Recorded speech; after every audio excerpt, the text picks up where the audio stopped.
Hi friends, I Sunil Gupta welcome you at the platform of EduTech. So in the series of the YouTube discussion upon the topic related to public administration, so let us begin very important part of the public administration paper 2, Indian administration, chapter number 9, what is called the financial management. Under this there was, you can say, parliamentary control over public administration, and one of the important control that is being done by parliamentary committee. Parliamentary committee जो mention है वो एक means की तरह mention है. Means of parliamentary committee is going to happen in the organisation of the parliament. तो आज हम इसी चीज पे बेसिकली डिस्कशन करेंगे, estimates committee. The question is being asked many times in the optional paper as well as for the GS also. GS में भी question करते हैं, ऑप्शनल पेपर पे भी क्वेश्चन करते हैं. तो आज देखते हैं कि what is the meaning of estimates committee. तो friends, you know very well, हमारे पार्लियामेंट में फिनेंशियल अकाउंटेबिलिटी को मेंटेन करने के लिए 4 इंपॉर्टेंट मीन्स अपने पास में रखते हैं. The first important means is called the law making means. The law making means का मतलब ये है कि लॉ बना करके फिनेंशियल कंट्रोल को मेंटेन करते हैं. Second means what is called the parliamentary procedure means. तो कुछ प्रोसीजर रखते हैं ये, जैसे क्वेश्चनिंग करना, डिस्कशन करना, डिबेट करना, मोशन है, नो कॉन्फिडेंस मोशन तक का होता है ये. Third important mechanism is the budgetary mechanism. तो बजट को इनेक्ट करना, जिसमें जनरल डिस्कशन हो सकता है, कट मोशन भी आते हैं, एंड अप्रोप्रिएशन बिल का पैसेज और फिनांस बिल का पैसेज ये भी इसमें इनकॉर्पोरेटेड होते हैं. और जो सबसे इंपॉर्टेंट चीज है what is called the parliamentary committee. तो पार्लियामेंट्री कमेटी में भी बहुत सारे कमेटी हैं जो फिनेंशियल मैनेजमेंट को मेंटेन करते हैं. और इसी में से एक इम्पॉर्टेंट कमेटी है what is called the estimates committee. तो आइए हम लोग डिस्कस करते हैं what is the meaning of estimates committee. Let us go for the slide and I am going to discuss here. Estimates committee like public account committee is not colonial committee. जैसे public account committee तो colony ने बनाया था, फिर हमने continue कर लिया. Estimates committee हमने बनाया है after independence. So it was set up in 1950 on the recommendation of very important person, what is called the John Mathai. John Mathai ji के अंदर में कमेटी बना था, that is called the John Mathai committee. और इस कमेटी ने रिकमेंडेशन दिया था और इसी रिकमेंडेशन पे हमने 1950 में एस्टिमेट्स कमेटी बनाया. जब हम लोग प्रोसीजर बना रहे थे पार्लियामेंट का, तो रूल 310 एंड रूल 312 में इस चीज को हमने मेंशन किया. Very important, is there a parliamentary committee जो एस्टिमेट्स कमेटी अब करेंगे क्या? तो बेसिकली बच्चे ये 2 इंपॉर्टेंट काम करते हैं, राइट. फर्स्ट इंपॉर्टेंट काम is there what is called examination of estimates of ministry. Examination of estimates of ministry. तो कोई भी मिनिस्ट्री जब बजट के लिए अपना फाइल देती है तो अपने एस्टिमेट्स देती है. तो एस्टिमेट्स तो इन्होंने इनकॉर्पोरेट कर दिया बजटरी फाइल में, बट इसका एग्जामिनेशन उस समय नहीं हो पाता. तो एस्टिमेट्स कमेटी क्या करती है कि हर साल कुछ मिनिस्ट्री को सिलेक्ट कर करके पूरे एस्टिमेट्स को एक एस्टिमेट्स को एग्जामिन करती है. So this is the first important function of the estimates committee. अगर एस्टिमेशन करने के बाद उन्हें पता चला कि कुछ आइटम का कॉस्ट जितना होना चाहिए था उससे कहीं डबल ट्रिपल दिया हुआ है, तो इमीडिएटली एस्टिमेट्स कमेटी उसको ऑब्जेक्शन करती है. प्रॉपर डिपार्टमेंट के अथॉरिटी को बुलाया जाता है for the explanation. So this is the first important function here, examination of estimates in administrative ministry. बहुत important टास्क है.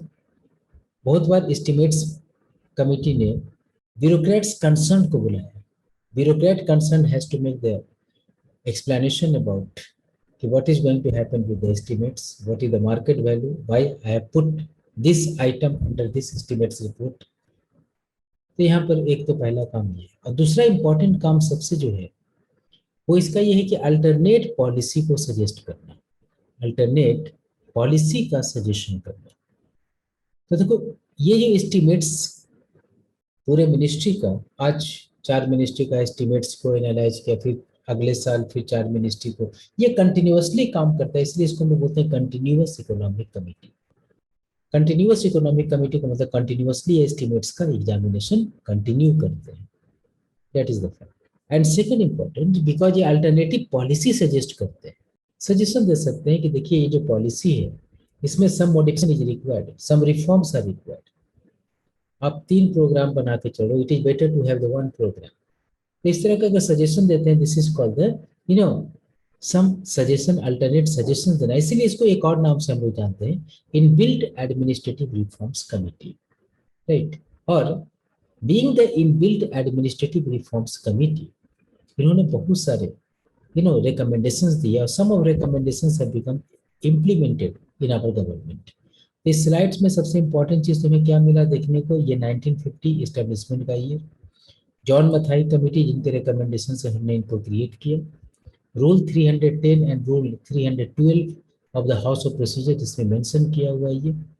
एस्टिमेट्स कमेटी का 2 function, to examine the estimates, report on the ministry in continuous manner, and second important to suggest alternate public policy to bring efficiency and economy in the public administration। और एक important चीज इनको हम लोग बोलते क्या है, इनबिल्ट एडमिनिस्ट्रेटिव रिफॉर्म्स कमेटी और द कंटिन्यूअस इकोनॉमिक कमेटी। तो बहुत सारे ये फैक्ट्स है जो इस पीडीएफ और ये विकास तो पीपीटी तुम्हारे सामने मेंशन किया हुआ, राइट। अब आते हैं वेरी इंपॉर्टेंट कि एस्टिमेट्स कमेटी का एक इंपॉर्टेंट रोल भी है। वो रोल ये है कि ये सजेशन देते हैं कुछ पॉलिसी मैटर पे, इसीलिए इनको इनबिल्ट एडमिनिस्ट्रेटिव रिफॉर्म्स कमेटी भी कहते हैं। काफी सजेशंस दिया है, लेकिन कुछ सजेशंस बड़े फेमस हुए। So first important suggestion has to come here, separation of accounts from audit.